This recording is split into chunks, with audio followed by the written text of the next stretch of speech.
What's up everybody, Claytanick here. Thanks for joining me.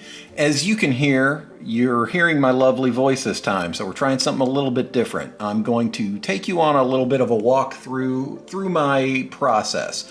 What you're seeing on the tablet here is the thumbnail art for a podcast called Cinematic Suffering. That's a horror movie podcast that I do with my friend Jason, and this is the thumbnail art that I did for the movie Bloody Bloody Bible Camp that we reviewed.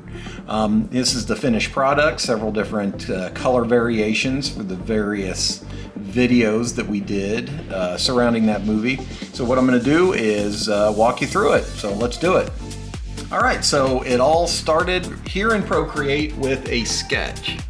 And I've been drawing these characters. These are pretty much caricatures that look like the co-hosts, the co-host and co-host. That's me, that's Jason.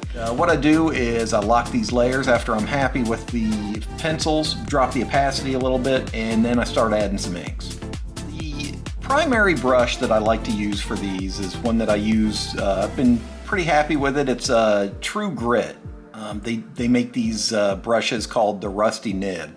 And what I like about these brushes is the natural kind of distressed look. It's, as you can see, it's not a perfectly black line. There's this nice kind of faded ink look to it.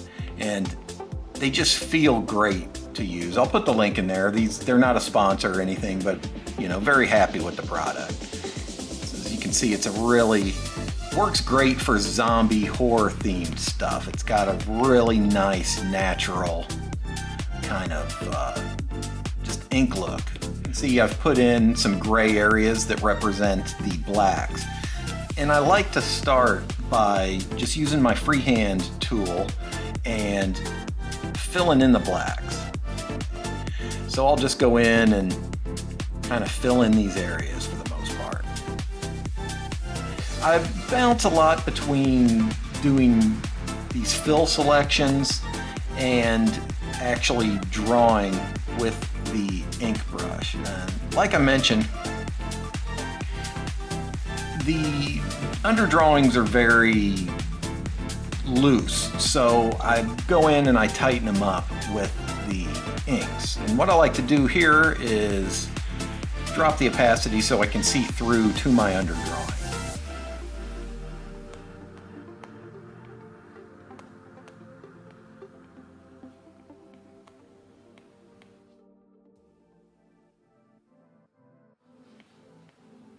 Doing this really loose and fast, but you kind of get the idea. So I'll bounce between white and black ink and go in here and add some negative areas.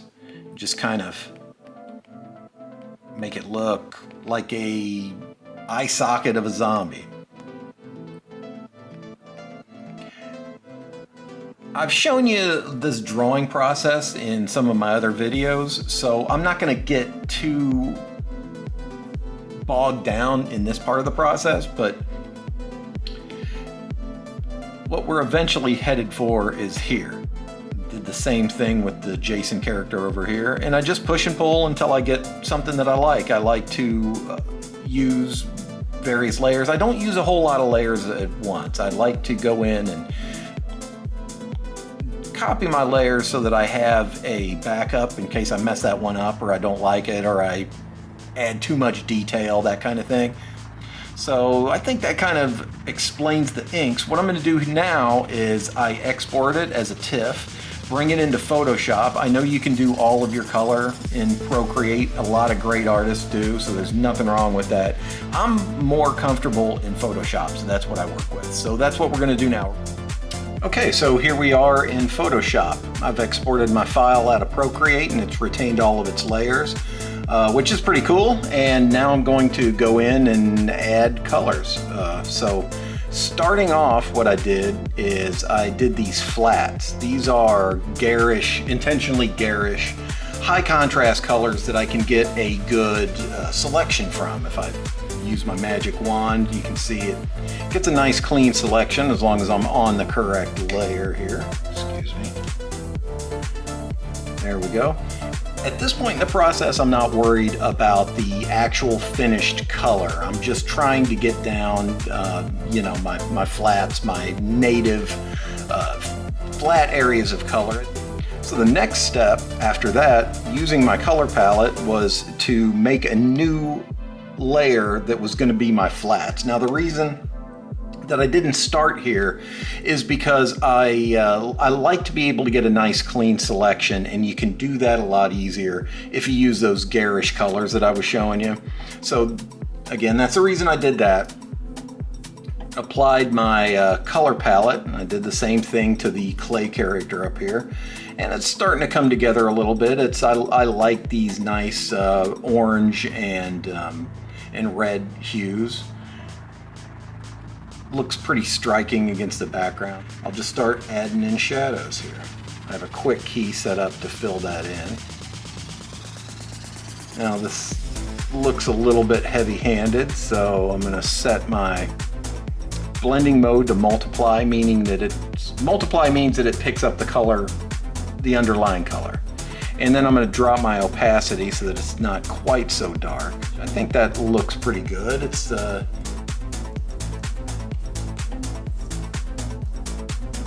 decent complementary color.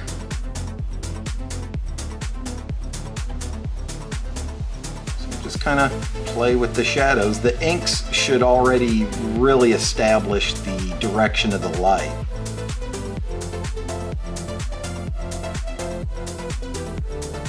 And I'll just go in and draw in all the shadows and eventually end up with something more or less like this. So the next step after that is that I add my highlights. And that's the finished one. What I like to do there is a real similar process. For the most part, I use a nice soft brush, just kind of a standard opacity brush. The soft round pressure opacity, which I can use with my Cintiq here.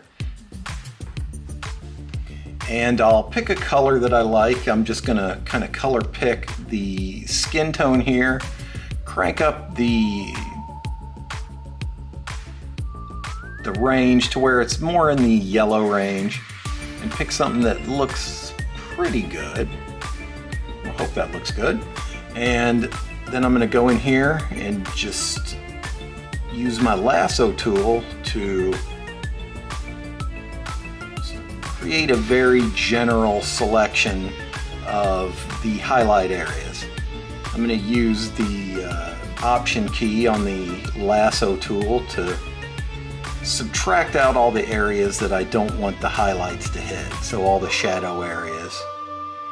And what I often like to do here is feather that, not too much, you know, maybe about 5 pixels, so that it's got a nice kind of airbrushed effect. Command H to hide my lasso, my marching ants, and I pick my nice soft round brush and just kind of go in there and start pulling out some highlights. I work very general to specific. I start with a very light touch, and then as the drawing progresses, I'll do sharper edges and hotter highlights, more contrasty highlights, and eventually end up with something like this. I took the same exact approach to this character over here.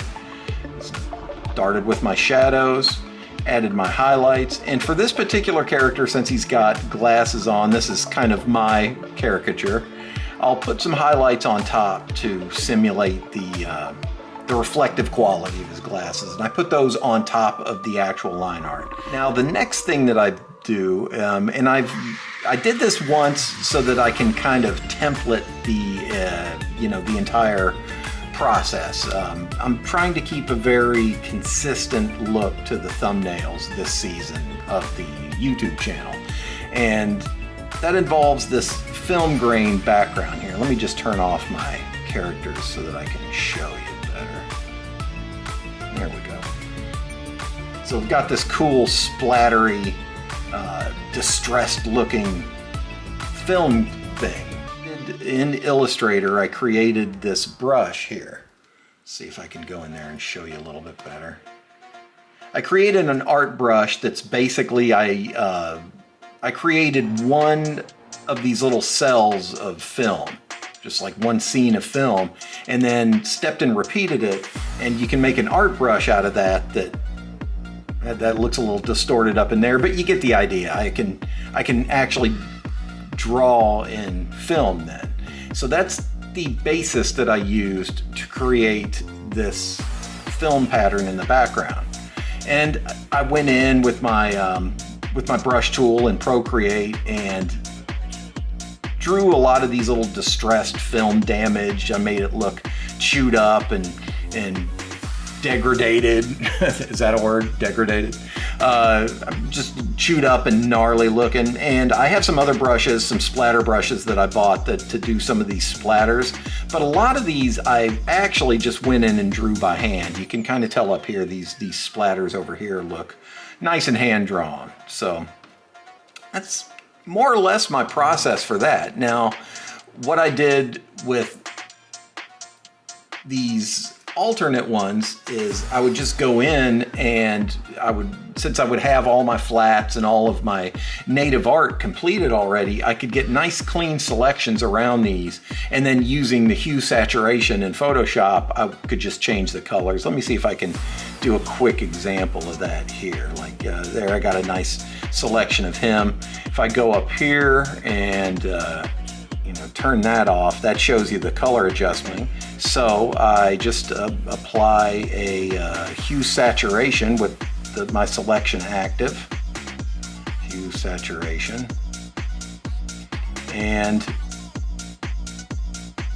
with the colorize option, you can kind of play around with the gamma and the lightness and the saturation and all that. So I basically did that to both characters and applied the same look to both of them until I came up with this cool looking teal palette that I wanted. And my goal was to make the all the jokes video that we were doing look automatically and noticeably different from the review one. And same concept over here. These are the joke highlights. We do 3 videos normally for each movie that we review. One where we make fun of it, MST3K style, one where we show the highlights from that commentary, and then one where we sit down and do a review of it. All right, so that's more or less the process. I hope you've enjoyed watching it. This was fun to put together. Leave a like and a comment, subscribe if you haven't yet, and thanks for watching. Talk to y'all soon. Peace.